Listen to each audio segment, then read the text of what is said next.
How to add shapes in Zoomerang. In this video, I'm going to show you how you can easily do this.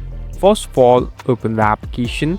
Now you can directly import the video that you want to edit. So here I'm tapping on one.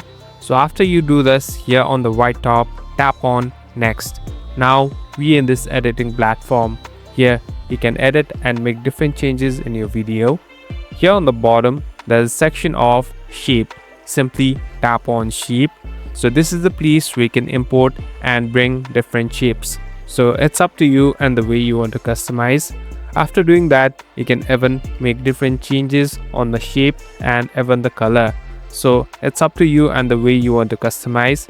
At last, you can simply tap on the stick button and you're all set to go. Thank you for watching this video. I hope this video will help you.